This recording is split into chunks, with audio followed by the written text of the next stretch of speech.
बातमीपत्रामध्ये आता पाहणार आहोत प्रत्येक जिल्ह्यातली बातमी अतिशय वेगवान स्वरूपात बातमी 36 जिल्ह्यांची या बुलेटिनमध्ये सुरुवात करूया।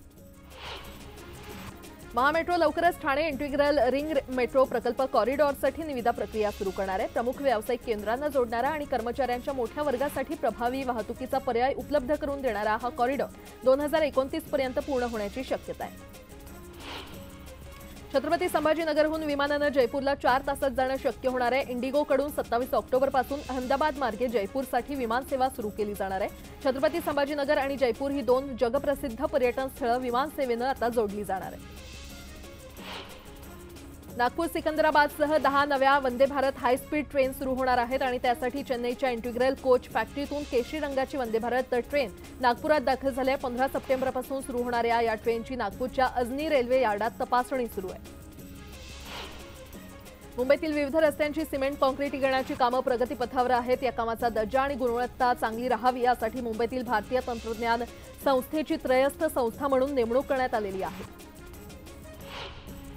नवी मुंबईतून मंत्रालयात जाणाऱ्या प्रवाशांची गैरसोय आता दूर होणार आहे। नवी मुंबई NMMTनं खारघर आणि नेरूळ येथून अटल सेतू मार्गे 2 विशेष गाड्या सुरू करण्याचा निर्णय घेतलाय। अंधेरी पूर्व पश्चिमेला जोडणाऱ्या गोखले पुलाच्या दुसऱ्या गडाचं काम पूर्ण झालंय, मात्र रेल्वेच्या ब्लॉकमुळे सध्या काम रखडलंय। त्यामुळे रेल्वेच्या ब्लॉकनंतर पुढील कामं करण्यात येतील। मेल एक्सप्रेस गाड्यांमधील खाद्यपदार्थांच्या दर्जात आणखी सुधारणा व्हावी या उद्देशाने भारतीय रेल्वे कॅटरिंग आणि टुरिझम कॉर्पोरेशनच्या वतीने देशभर सुमारे 1000 क्लस्ट किचन उभारण्यात येणार आहेत। त्यामुळे रेल्वे प्रवाशांना दर्जेदार आणि स्वच्छ पदार्थ मिळणार आहेत। ऐन गणेशोत्सव काळात मध्य पश्चिम रेल्वेवर तांत्रिक बिघाड आणि लोकल उशिराने येण्याचं प्रमाण वाढलेलं आहे। सलग 3 दिवस प्रवाशांना नाहक त्रास सहन करावा लागतोय। गणेश भक्तांची वाढलेली लोकलमधील गर्दी आणि विलंबामुळे लोकलमध्ये प्रवाशांची प्रचंड गर्दी होते। पश्चिम रेल्वेने मुंबई सेंट्रल स्थानक परिसरात 50 ठिकाणी 13.8 मेगावॅट क्षमतेचे सौर पॅनल बसवलेले आहेत। यासोबतच वडोदरा विभागातील 35, रतलाम विभागातील 60, अहमदाबाद विभागातील 16 अशा एकूण 299 ठिकाणी सौर पॅनल बसवले आहेत। राज्य परिवहन महामंडळाच्या बसगाड्यांची अंतिम चाचणी पूर्ण झालेली आहे। त्यामुळे पुढील महिन्यात जवळपास 100 नव्या बस ताफ्यामध्ये दाखल होणार आहेत, तर नोव्हेंबरपर्यंत आणखी 300 बस धावणार आहेत। वर्सोवा आणि उत्तर मुंबईतील मडला जोडणाऱ्या मड वर्सोवा खाडी पुलाचा खर्च 1900 कोटी रुपयांनी वाढलेला आहे। मार्चमध्ये निविदा मागवण्यात आल्या तेव्हा पुलाचा खर्च 2038 कोटी होता। पुलाचा खर्च आता 3900 कोटींवर गेलाय। राज्यात कीटकजन्य, जलजन्य आणि प्राणीजन्य आजारांच्या प्रतिबंधात्मक आणि नियंत्रणात्मक प्रभावी उपाययोजनांसाठी आजार प्रतिबंध आणि नियंत्रण समितीची आढावा बैठक पार पडली। सर्व विभागांना त्यांची कामं आणि भूमिका या बैठकीत विशद करण्यात आल्या। राज्यात गेल्या काही दिवसांपासून झिका आजाराचे रुग्ण वाढत असून आतापर्यंत 128 रुग्णांची नोंद करण्यात आलेली आहे। मुंबईत अजून एकही रुग्ण सापडलेला नसला तरी सार्वजनिक आरोग्य विभागाने नागरिकांना सतर्क राहण्याचं आवाहन केलंय। इयत्ता 1ली ते 8वीच्या विद्यार्थ्यांना दिल्या जाणाऱ्या पोषण आहारासाठी आता शिक्षण विभागाने 12 मेन्यूचे प्रकार ठरवून दिलेले आहेत। प्रत्येक दिवशीचे मेन्यू कार्ड शिक्षक आणि मुख्याध्यापकांना दिलेले आहेत। मुलांना पोषण आहार मिळत असला तरी 12 मेन्यू शिक्षकांसाठी डोकेदुखी ठरते। राज्यात नव्याने स्थापन करण्यात आलेल्या आरोग्य संस्थांसाठी नव्याने कुशल आणि अकुशल पदांची निर्मिती करण्याचा निर्णय सार्वजनिक आरोग्य विभागाने घेतलाय। त्यानुसार 93 विविध आरोग्य संस्थांसाठी 2603 पदं निर्माण करण्यात आली असून ही पदं बाह्य स्रोतांद्वारे भरण्यात येणार आहेत। ठाणे जिल्ह्यात मेडिकल कॉलेज सुरू करण्याचा निर्णय राज्य शासनाने घेतलेला आहे। शासकीय मेडिकल कॉलेजसाठी 5 मजली हॉस्पिटलची इमारत पालिकेने मेडिकल कॉलेजकडे वर्ग केली आहे। जोखीम आणि त्यांचं व्यवस्थापन करणं या क्षेत्रात करिअरच्या नवीन संधी निर्माण होत आहेत आणि त्या पार्श्वभूमीवर मुंबई विद्यापीठाच्या गरवारे व्यवसाय शिक्षण आणि विकास संस्थेत जोखीम व्यवस्थापन या विषयाचा 2 क्रेडिटचा ओपन इलेक्टिव्ह कोर्स सुरू होतोय। राज्याच्या प्रादेशिक परिवहन कार्यालयांनी फिटनेस प्रमाणपत्र देण्यास 18 दिवसांचा विलंब केल्यामुळे हजारो वाहनं अडकलेली आहेत आणि या व्यत्ययामुळे आर्थिक नुकसान होत असून राज्यातील अत्यावश्यक वस्तूंच्या वाहतुकीस मोठ्या प्रमाणात विलंब झालाय। ऑगस्ट महिन्यात विक्रीविना पडून असलेल्या वाहनांचा साठा 70 ते 75 हजारांवर गेलाय। या पडून असलेल्या वाहनांची किंमत तब्बल 77,800 कोटी रुपयांच्या घरात आहे। गणेश प्रतिष्ठापना सोहळ्यानिमित्त काढण्यात येणाऱ्या मिरवणुकीमध्ये लेझर दिव्यांचा वापर करणाऱ्यांविरोधात पोलिसांनी कारवाईला सुरुवात केलेली आहे। लेझर झोतांसाठी साहित्य पुरवणाऱ्या 6 जणांविरोधात गुन्हे दाखल करण्यात आले। गणपती बाप्पा मोरया, पुढच्या वर्षी लवकर या अशा जयघोषात गणेश भक्तांनी 5 दिवसांच्या बाप्पाला निरोप दिला। यावेळी काही भागात पावसानं उसंत दिल्यानं मिरवणुकांना उधाण आलं होतं, तर काही भागात पावसानं हजेरी लावत विसर्जन मिरवणुकीची लगबग वाढवली। गणेशोत्सवाच्या काळात मुंबईत आतापर्यंत 55 किलो सोन्याची विक्री झालेली आहे। गणपतीच्या नवसाची परतफेड करण्यासाठी भाविकांनी सोनं खरेदीसाठी गर्दी केली, तर लालबागच्या राजाला 48 लाखांची देणगी मिळाली आहे। विविध घटकांसाठी घरं बांधणाऱ्या सिडको महामंडळानं खासदार आमदारांसह उच्चपदस्थ अधिकारी आणि न्यायाधीशांसाठी सीबीडी बेलापूर इथे महानिवास प्रकल्प प्रस्तावित केलेला आहे। त्यात 350 घरांचा समावेश आहे। शहरात भटक्या श्वानांचा ताप वाढला असून मागील 2 दिवसात तब्बल 100हून अधिक लहान मुलं आणि नागरिकांचा श्वानानं चावा घेतलाय। असं असतानाही निर्बीजीकरण अद्यापही सुरू झालेलं नाही। वांद्रे वरळी सेतूला जोडणाऱ्या पुलाचं आज लोकार्पण होणार आहे। मुख्यमंत्री एकनाथ शिंदेंच्या हस्ते लोकार्पण केलं जाणार आहे। यावेळी दोन्ही उपमुख्यमंत्री, मुंबई शहर उपनगरचे पालकमंत्री देखील उपस्थित असतील। देशात इलेक्ट्रिक वाहनांना प्रोत्साहन देण्यासाठी केंद्रातील नरेंद्र मोदी सरकारनं मोठा निर्णय घेतलाय। देशात इलेक्ट्रिक मोबिलिटीला प्रोत्साहन देण्यासाठी सरकार तब्बल 10,900 कोटी रुपये खर्च करणार आहे। आयुष्मान भारत योजनेबाबत मोदी सरकारनं मोठा निर्णय घेतलेला आहे। आता 70 वर्षावरील सर्व नागरिकांना आयुष्मान भारत योजनेचा लाभ मिळणार आहे। समृद्धी महामार्गानंतर महाराष्ट्र सरकारनं राज्यात शक्तीपीठ, भक्तीपीठ आणि औद्योगिक महामार्गाचं काम सुरू करण्याचा निर्णय घेतला होता। मात्र स्थानिक शेतकऱ्यांनी भूसंपादनाला विरोध केल्यानं आता शक्तीपीठ महामार्गापाठोपाठ भक्तीपीठ महामार्ग आणि औद्योगिक महामार्गाचं देखील भूसंपादन थांबवण्याचा निर्णय घेतलाय। निवडणुकीच्या पार्श्वभूमीवर 2 महिन्यात जीआर काढण्याचा वेग वाढलाय। राज्य सरकारनं केवळ 4 दिवसात कल्याणकारी योजना आणि विविध विभागांशी संबंधित तब्बल 370 जीआर जारी केलेत। बीफ कटलेट प्रकरणी नागपूर पोलिसांनी लाहोरी बादचं ते बिल जप्त केलंय। बिल 3,500 असून बिलामध्ये कुठेही बीफ कटलेट खाल्ल्याचा उल्लेख नसल्याचं समोर आलंय। दरम्यान राऊतांनी केलेल्या आरोपानंतर बादच्या मालकाकडून राऊतांविरोधात पोलिसात तक्रार करण्यात आली आहे।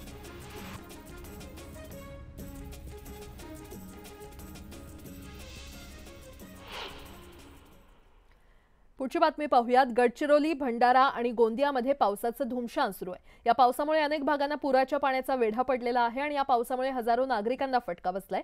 पावसामुळे अनेकांच्या घरातील साहित्याचं आणि शेतीचं अपरिमित नुकसान झालंय। भंडारा जिल्ह्यात 2 दिवसांपासून सुरू असलेल्या पावसामुळे वैनगंगा नदीनं धोक्याची पातळी ओलांडली आहे। वैनगंगा नदीवर नवीन पुलांच्या बांधकामाकरता आणलेली क्रेन पुराच्या पाण्यात वाहून गेली। 8 किलोमीटर अंतरावर ही क्रेन पाण्याबाहेर काढण्यात यश मिळालं। देवतारी त्याला कोंडमारी या म्हणीचा प्रत्यय गडचिरोली जिल्ह्यात आलाय। भामरागड तालुक्यात बोटीच्या सहाय्यानं पूर आलेला गुंडेनूर हा नाला पार करण्याच्या प्रयत्नात असताना प्रवाहात बोट उलटली। त्यातून एक युवक कसाबसा बाहेर पडला, तर दुसरा पाण्यातून वाहून गेला। वाहून गेलेला दलसू पोडादी हा तरुण 2 रात्र 1 दिवस तब्बल 36 तास पुराच्या पाण्यातल्या झाडात अडकून होता। अखेर गावकऱ्यांच्या मदतीनं त्याचा जीव वाचला। मुसळधार पावसामुळे भामरागड तालुक्याचा संपर्क तुटलाय। अशा परिस्थितीत एका प्रसूती झालेल्या महिलेला तत्परतेनं रक्ताची गरज होती। रस्ते मार्ग बंद असल्यानं प्रशासनानं तात्काळ निर्णय घेत हेलिकॉप्टरनं हा रक्त पुरवठा केलाय। कांद्याचे भाव नियंत्रित ठेवण्यासाठी केंद्र सरकारच्या वाणिज्य मंत्रालयाच्या ग्राहक संरक्षण विभागाकडून ग्राहकांना दिलासा देण्यासाठी नाशिक जिल्ह्यातून 2017 पासून कांदा खरेदी करण्यास सुरुवात करण्यात आली। आतापर्यंत 4,68,000 टन कांदा खरेदी करण्यात आला। मात्र या कांदा खरेदीत मोठा घोटाळा झाल्याचा आरोप होतोय। याच नाफेड कांदा घोटाळ्याची पंतप्रधान नरेंद्र मोदींनी दखल घेतली। या कांदा खरेदीत घोटाळा झाल्याचा आरोप कांदा उत्पादक शेतकरी गोरख संत आणि किरण सानप यांनी केलाय। याबाबत त्यांनी पंतप्रधान कार्यालयात तक्रार केली होती। पीएमओनं या तक्रारीची दखल घेऊन वीणा कुमारी यांच्या नेतृत्वाखाली अधिकाऱ्यांचं एक पथक मंगळवारी पिंपळगाव इथं पाठवलं। यावेळी वीणा कुमारी यांनी दोन्ही तक्रारदारांशी बंद दाराआड चर्चा केली आणि माहिती घेतली। त्या घोटाळ्याचा आम्ही सखोल त्यांच्याकडे पुरावे दिलेले आणि परत काही आमच्याकडून पुरावे द्यायचे बाकी राहिलेले ते 1 महिन्याचा आम्ही अवधी मागून घेतला त्यांच्याकडून आणि येणाऱ्या 1 महिन्यामध्ये ते पुरावे पण सादर करणार आहे। 2017 पासून माझ्या माहितीनुसार 2,500 कोटी रुपयाचा घोटाळा आहे हा। कांद्याच्या मुद्द्यावरून लोकसभा निवडणुकीत महायुतीला फटका बसला होता।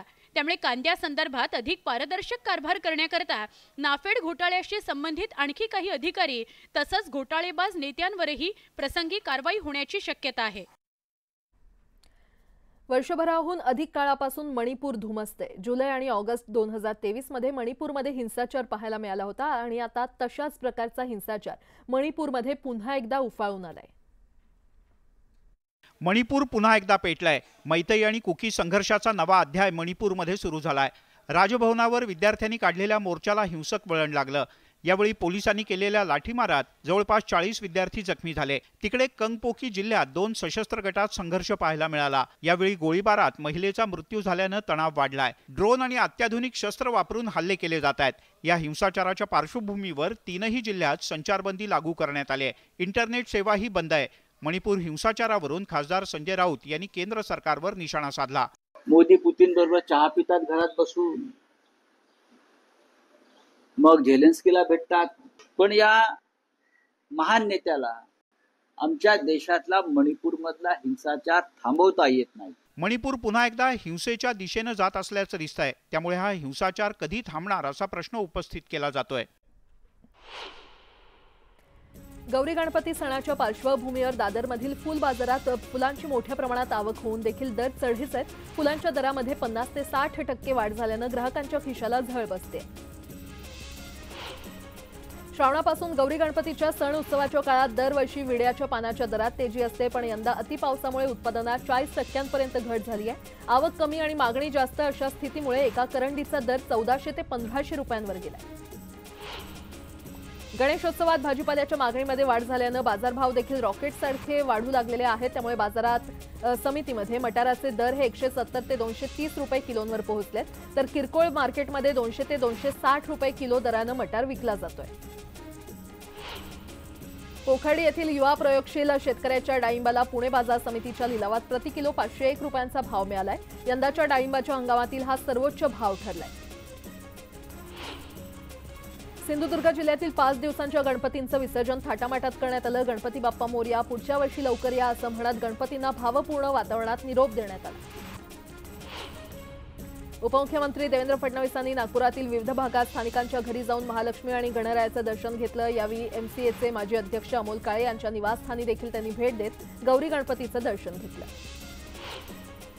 कोकणात गौरी गणपतीच्या उत्सवात विविध प्रथा जपल्या जातात। यावेळी पांगारकर कुटुंबियांनी गौरी गणपतीची सुमारे 150 वर्षांची परंपरा जपली आहे। यावेळी गौरी पाठवण्याच्या कार्यक्रमात भजन सादर करत रात्री 12 वाजता गौरीला निरोप देण्यात आला।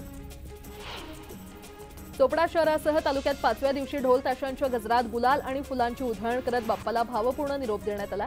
गणपती बाप्पाचा जय जयकार करत पारंपरिक वाद्याच्या गजरात बाप्पाच्या विसर्जन मिरवणुका काढण्यात आल्या। गोंदिया जिल्ह्यामध्ये गणेश चतुर्थीच्या 5व्या दिवशी महालक्ष्मीचं पूजन करून सण साजरा केला जातो। गेल्या 80 वर्षांपासून गोंदियातील माने परिवारात महालक्ष्मी स्थापना करून मोठ्या श्रद्धेनं महालक्ष्मीची 3 दिवस पूजा अर्चना केली जाते। मावळमधल्या देहू रोडमध्ये सार्वजनिक गणेश मंडळांनी पौराणिक कथेवर भर न देता आकर्षक रोषणाई केली। बाप्पाला केलेली सजावट गणेश भक्तांचं लक्ष वेधून घेते आहे। मान्सून यंदा ऑक्टोबरच्या पहिल्या पंधरवड्यात नियोजित वेळी महाराष्ट्रातून निघून जाईल असा अंदाज हवामान खात्यानं वर्तवलाय। घटस्थापनेच्या 7व्या दिवसापासून कदाचित महाराष्ट्रात वळीव स्वरूपाच्या मध्यम पावसाची शक्यता वर्तवण्यात आली आहे। ऑक्टोबरच्या दुसऱ्या पंधरवड्यात पावसाची शक्यता कमी असते आणि या काळात थंडीची चाहूल जाणवते। राज्यात पुढील 2 दिवस मुसळधार पावसाचा इशारा देण्यात आलेला आहे। कोकणासह नाशिक, पुणे, कोल्हापूर आणि सातारा जिल्ह्यातील घाट परिसरात पावसाचा जोर राहू शकतो, तर मध्य महाराष्ट्रात धुळे, नंदुरबार आणि जळगावात देखील मेघगर्जनेसह पावसाची शक्यता वर्तवण्यात आली आहे। राज्य सरकारनं वैतरणा खोऱ्यातील 19.90 टीएमसी पाणी मराठवाड्याकडे वळवण्याचा निर्णय घेतला असून त्यासाठीच्या सर्वेक्षणाला सुरुवात केली आहे। मात्र वैतरणा खोऱ्यातील गावं पिण्याचं पाणी आणि सिंचनाच्या पाण्यापासून वंचित असताना हे पाणी मराठवाड्याकडे वळवण्याच्या निर्णयाला आता स्थानिकांनी विरोध केलाय। पंढरपूरमध्ये ऐतिहासिक आणि अभूतपूर्व अशा बैलगाडा शर्यतीचा थरार रंगल्याचं पाहायला मिळालं। राष्ट्रवादीचे प्रांतिक सदस्य कल्याणराव काळे यांच्या वाढदिवसानिमित्त भव्य ओपन बैलगाडा जनकल्याण केसरी मैदानाचं आयोजन करण्यात आलं होतं।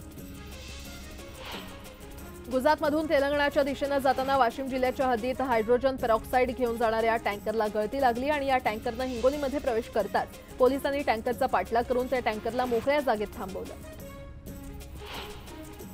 पश्चिम महाराष्ट्रातील अनेक गावात ड्रोन घेरट्या घालत असल्यानं गावकरी भयभीत झाले। रात्रीच्या सुमारास हे ड्रोन फिरत असून त्यांचा नेमका हेतू काय असा सवाल उपस्थित केला जात होता। मात्र हे ड्रोन सर्वे करणारे असून कोणीही याबाबत भीती बाळगू नये असं आवाहन गावागावात जाऊन पोलीस करतायत। गणेशोत्सवासाठी मुंबई गोवा महामार्गावरून कोकणात जाणाऱ्या भाविकांचा प्रवास विना अपघात व्हावा यासाठी रायगड जिल्हा प्रशासन आणि पोलीस दलानं दक्षता घेतली होती आणि त्यामुळे गेल्या 7 दिवसात या मार्गावर एकही अपघात झालेला नसल्याचं स्पष्ट झालंय. धाराशिव जिल्ह्यात तेरणा साखर कारखान्याच्या 30,000 सभासद शेतकऱ्यांचा स्नेहमेळावा आयोजित करण्यात आलाय. 24 तारखेला या मेळाव्याचं आयोजन करण्यात आलेलं आहे. पालकमंत्री सावंत यांच्या कारखान्यामध्ये खरं तर या मेळाव्यात सेनेचे ज्येष्ठ नेते हजर राहणार आहेत. कोहमाराकडून गोंदियाकडे येत असलेल्या एसटीवरचं चालकाचं नियंत्रण सुटल्यानं भीषण अपघात झाला. या अपघातात सुदैवानं कोणतीही जीवितहानी झाली नसली तरी 3 वाहनांचं मोठं नुकसान झालंय. अतिवृष्टीमुळे भंडाऱ्यातील जनता हवालदिल झाली असताना काँग्रेस खासदाराच्या बोनेटवर बसून फिल्मी स्टाईल स्टंटबाजीचा व्हिडिओ व्हायरल झालेला आहे. कारच्या बोनेटवर बसून ते स्टंटबाजी करताना दिसून आले. त्यांच्या या व्हिडिओवर नागरिकांनी संताप व्यक्त केला.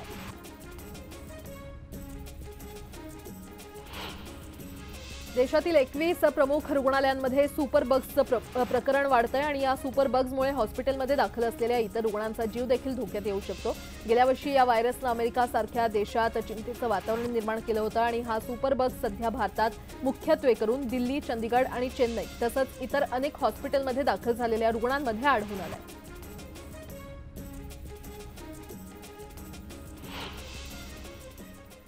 या सगळ्या महत्त्वाच्या बातम्या पाहिल्यानंतर या बुलेटिनमध्ये आता वेळ झाली इथेच थांबण्याची. मात्र सर्व प्रकारच्या ताज्या बातम्यांसाठी तुम्ही पाहत रहा न्यूज 18 लोकमत.